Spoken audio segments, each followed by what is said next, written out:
Today we're looking at this Volvo S40. It's a 1.6 HDi engine.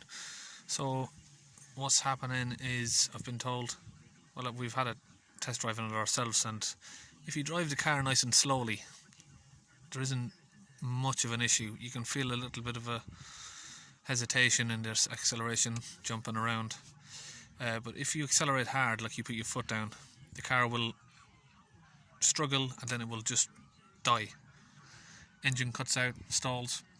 It won't restart unless you take the key out, wait for about a minute, start it back up. So yeah, finished on the scan there. So I've got two faults.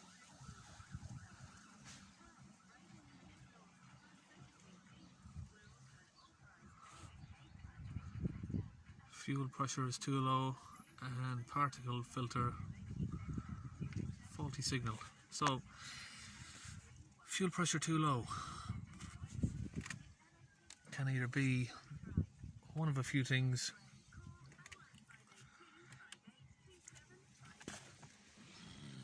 It's not low on fuel. Can be the fuel pump or a blockage. I mean, always the first thing to do on a fuel issue on a diesel is change the fuel filter. So I think we'll go with that. The particulate trap faulty signal, we'll have to look at the sensors on that. But I think the hesitation on the acceleration and stalling out is going to be this one, 2520. Fuel pressure too low. So yeah, well, I think the best thing to do is we'll get a fuel filter and go from there. So we've taken off these couple of 8mm bolts to get this bracket out of the way. Just holds it down, and it's just about coming out. It does look a bit old, so maybe it hasn't been changed in a while. It's got full Volvo service history, this one, apparently.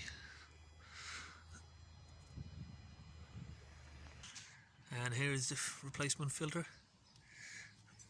This one is a MAN. It's usually the ones we get from our supplier. So I'm going to stick this one in. What I'm going to do first, it's a bit painstakingly slow with this type of filter because it's not a open top canister filter, so I want to try and get as much fluid in there as possible. So I'm gonna, might be a bit difficult to show you this single-handedly, but I've got this injector cleaner. We usually fill the fuel filler up with one of these rather than sticking it in the tank.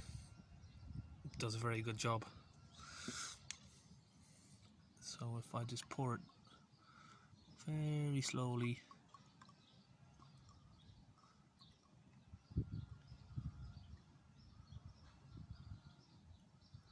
into there.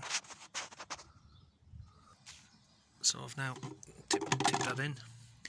Spilled a tiny little bit, as you can see. We're going to whack this filler back on.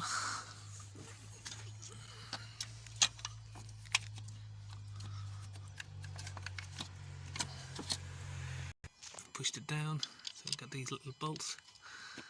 Go back on.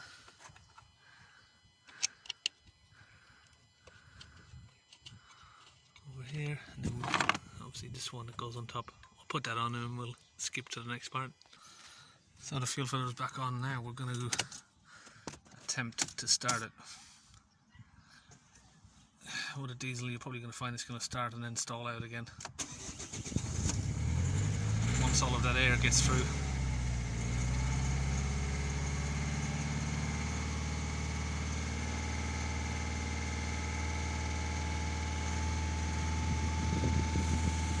Unless I fill the filter enough to keep it going.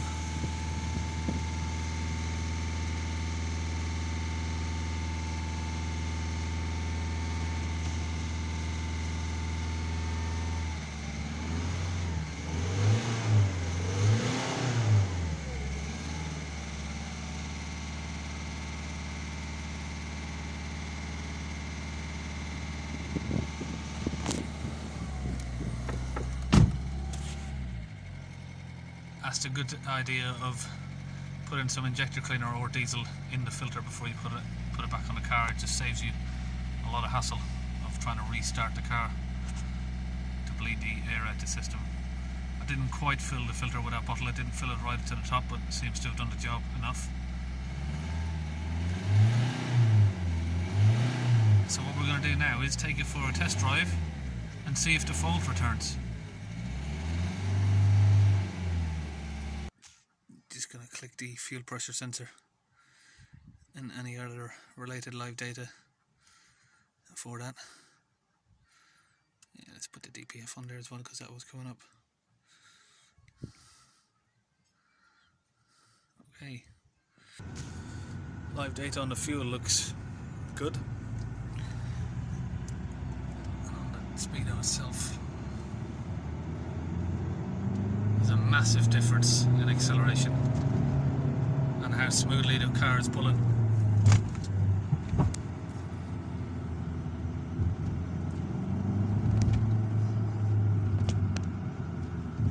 Before I change the fuel filter, if I'd have done that by just doing that burst of acceleration there, the engine would have stalled out and you had the engine malfunction warning come up on the screen here on the dashboard display.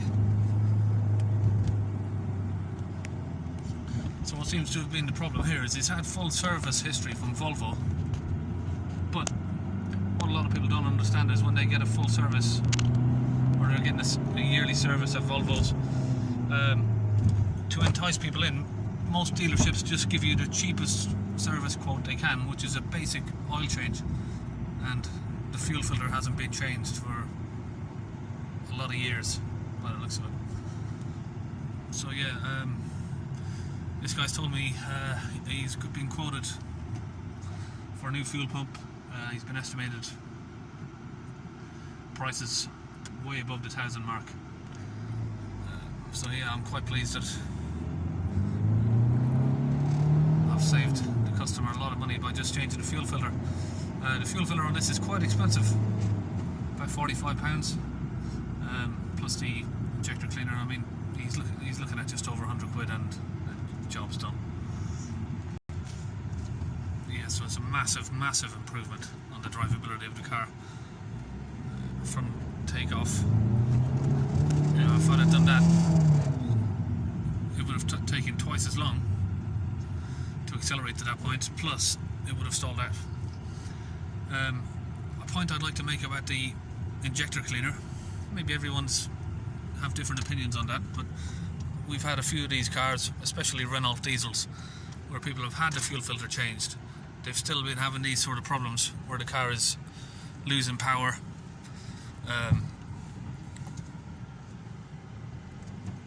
And we've then removed the fuel filter, filled it with injector cleaner, and you know the difference it makes on the drivability of the car, rather than putting it in the fuel tank, which takes, you know, a long time to circulate around the fuel system. That, in my opinion, is just a preventative matter. But if you want to give your injectors a good flush and clean out if there is any crap in there, sticking it straight in the fuel filter has always worked very well in our experience. So we're just here in a mobile van. We come to the customer's location to do these repairs.